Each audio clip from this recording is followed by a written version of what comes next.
What's up, YouTube? I am doing a new updated Lightsworn Twilight deck profile for what month is it? September of 2016.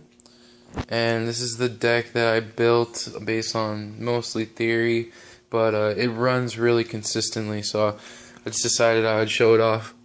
So we have boss monsters, 1 BLS, and 3 JDs, obviously, for a Twilight deck. The 1 Dark Arm Dragon, and this is not super consistent, but at least it's a dark for BLS, which I really like. The rest of the darks, we have 3 Necro Gardenas and 1 Curry Bandit. And you can run any amount of copies of Curry Bandit in this deck, and it will still be a good card. But I only have access to 1 right now, so I'm using it. And then we got the 2 Honest, because Honest is amazing for Lightsworns. Moving on, we have the 1 Minerva, and 3 of our Raiden, 3 Lumina, 3 Lila, 1 Garroth, 1 Arcus, 1 Aaron, 3 Wolves, because this is a good Lightsworn monster, and 1 Fellis Lightsworn Archer, because it's got a really nice effect. It's great to have these 4 cards, because you're always going to be milling these at least a couple times per game. And we got 3 Solar Recharge, 2 Charge. These are mandatory for Lightsworns.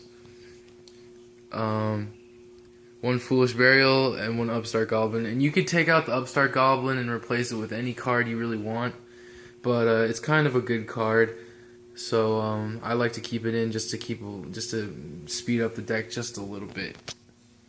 39 cards is better than 40. For consistency.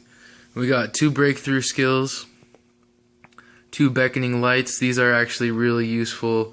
They can be slow at times, but if you're grabbing 2 or 3 JDs off of it, or a BLS, it's worth it. It's worth it for just BLS. And then we got 1 Torrential Tribute. That could come out and be replaced with anything you want. I'm just playing it because it's one of my favorite cards.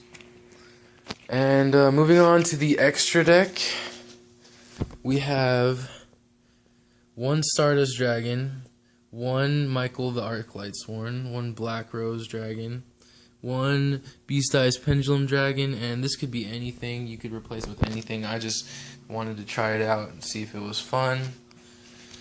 We also have, for rank 4s, that was the Synchros and the Fusions. This is rank 4s. We have Super Quantal Mech Beast Ouroboros. It's a nice rank 4.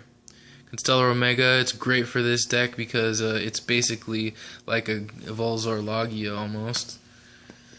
Not the same, not as powerful, but still close. 1 Castel the Sky Blaster Musketeer. It's one of the better rank 4s. You can get a +1 or 2 off of it. And we got Gaga Cowboy. It's great for that final 800 burn damage. 1 Constellar Ptolemy M7, because it can stack on top of our Constellar Omega, or what you'll see later, the Constellar Hades, and it becomes a behemoth of a XYZ play. And then we have the mandatory, in my opinion, Hieratic Sun Dragon Overlord of Heliopolis. And I believe it is mandatory because it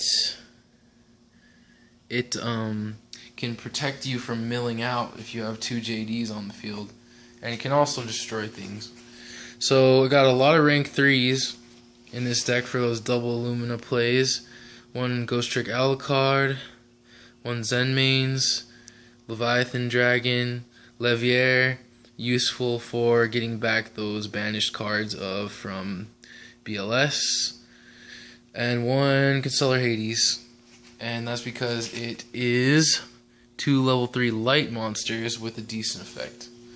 Now, moving on, the side deck is a little empty. There's only 11 cards here because I got some cards in other decks, but I have a double roll decree, triple light ray daedalus because it destroys field spell decks. It's amazing for that. The double MST has actually triple normally because MST is a very versatile card. 1 Chaos Hunter for protecting your cards from being banished.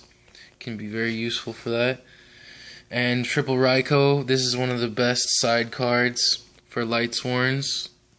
And you can main it. You could just put in a couple if you want. But if you really just need some destruction, then it's great for that. So, thank you. That's the whole deck, and I will see you another time. Thanks for watching.